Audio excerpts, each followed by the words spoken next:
मुझे नहीं उम्मीद थी, लेकिन भाई साहब हनुमान जी ने जिस तरह से मेरे पक्ष में जो वो स्टेटमेंट दिया था उससे काफी सारा बैलेंस हुआ। नरेश मीणा का इंटेंशन गलत नहीं था। नरेश मीणा को की गलती है नहीं थी कि उसको पता ही नहीं था कि जब ये है। उसके बाद शुरू में 10-15 दिन तो मेरे को लोगों ने विलेन बनाया, मैं चुनाव जीत जाऊंगा। कांग्रेस बीजेपी में बहुत सारे लोग आपस में मिले हुए हैं। नमस्कार दोस्तों, आपका स्वागत है भारत रफ्तार में। मैं आपके साथ हूं हरी। आज हम बात करेंगे राजस्थान के दो सबसे परिचित चेहरों में से, जो कि है हनुमान बेनीवाल और नरेश मीणा। नरेश मीणा समरावता थप्पड़ कांड में जेल में गए थे और वहां से उन्होंने 8 महीने जेल में बिताए। 8 महीने के बाद उनको जब बेल मिली तब नरेश मीणा का हर जगह हुआ था। हर जगह तारीफ हो रही थी कि नरेश मीणा बेल से छूट गए हैं। लोगों ने बयान दिए और उसके बाद है वो नरेश मीणा के बयान आने शुरू हुए। नरेश मीणा ने अगले दिन से इंटरव्यू देने स्टार्ट किए और भारत रफ्तार के साथ एक इंटरव्यू में नरेश मीणा ने हनुमान बेनीवाल के समर्थन में एक बात कह दी और उस बात से अब नरेश मीणा है वो ऐसा लग रहा है कि राष्ट्रीय लोकतांत्रिक पार्टी, जो कि हनुमान बेनीवाल की पार्टी है, उसमें भी जुड़ सकते हैं।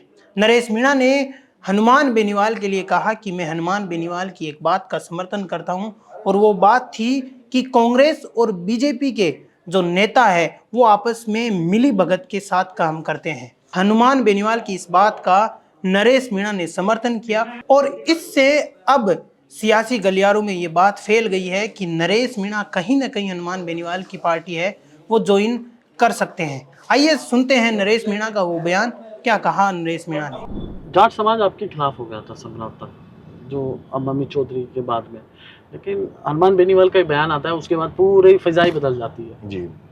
आपको कभी कभी आपने सोचा था कि हनुमान बेनीवाल मेरा साथ देंगे? नहीं, देखो, मेरे को कल्पना ही नहीं थी, उम्मीद ही नहीं थी। एक जाट के हाथ उठने के बाद में मुझे नहीं उम्मीद थी, लेकिन भाई साहब हनुमान जी ने जिस तरह से मेरे पक्ष में जो वो स्टेटमेंट दिया था उससे काफी सारा बैलेंस हुआ। बाद में दिव्या मदेरणा जी ने भी ट्वीट मेरे पक्ष में किए। कई बार जो किसान नेता है जाटो समाज में, कई सारे लोग थे। बाद में जब उनको लगा कि यार नरेश मीणा का इंटेंशन गलत नहीं था, नरेश मीणा को की गलती है नहीं थी कि उसको पता ही नहीं था कि जब ये है, तो उसके बाद जब उनको समझ में आया चीज, वहां जिस वो एसडीएम द्वारा जो कृत्य किया गया था, एक कर्मचारी, छोटी कर्मचारी आंगनबाड़ी की महिला चित्रा मीणा और उसके हस्बैंड से जबरदस्ती वोट डलवाया गया, तो उसके बाद शुरू में 10-15 दिन तो मेरे को लोगों ने विलेन बनाया। लेकिन बाद में जब चीजें जनता के सामने आई, उस एसडीएम के जहां जहां वो रहे वहां उनके जो काम रहे, उनको जब जनता के सामने आया तो उसके बाद जनता का और लोगों का नजरिया मेरे प्रति बदला। मैं चुनाव जीत जाऊंगा। तो मतलब हनुमान बेनीवाल सही बोलते हैं, कांग्रेस बीजेपी एक है, सिर्फ दिखाने की लड़ाई? जी जी बिल्कुल। हाँ, कांग्रेस बीजेपी में बहुत सारे लोग आपस में मिले हुए हैं, बहुत सारे नेता।